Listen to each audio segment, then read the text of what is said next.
Okay, dekat video sebelum ni saya ada post pasal saya buat affiliate TikTok. Kan, saya dah post terus video tu kan. Jom kita tengok. Kita berhenti tepi jap. Kita tengok video tu view dah berapa banyak.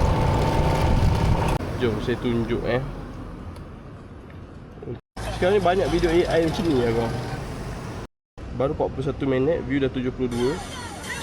And then like dah ada 2. Tapi untuk 7 hari ke belakang ni, saya dah nak kat 169. Ni pun sebab saya malas post konten. Kalau korang rajin post konten kan, insya-Allah. Nampak? Dekat dalam TikTok pun kita dah boleh buat. Kalau lagi rajin, lagi banyak korang boleh dapat duit. 355 view. Dia sebab video ni dia stay, orang kata dekat situ lah. Tak adalah nak kata selama-lamanya. Kalau akaun kena ban semua, hilang lah juga kan. Tapi let's say kalau korang tak ada buat apa-apa hal dengan TikTok kan, video tu stay kat situ. So sambil kita buat Grab kan, kita boleh buat vlog, kita boleh buat affiliate. Sekarang ni kita memang kena multitasking orang. Kalau kita nak harapkan satu je memang tak boleh tau. Okay, so jom kita cari order lagi.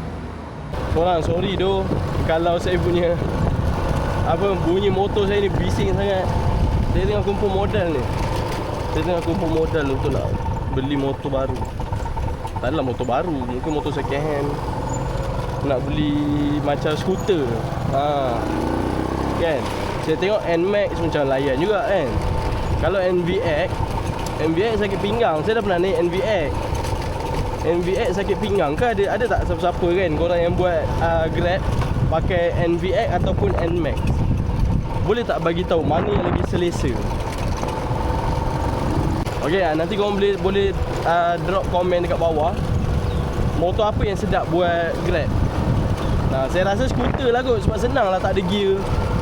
Ulas je kan. Lepas tu skuter tangki besar juga kan.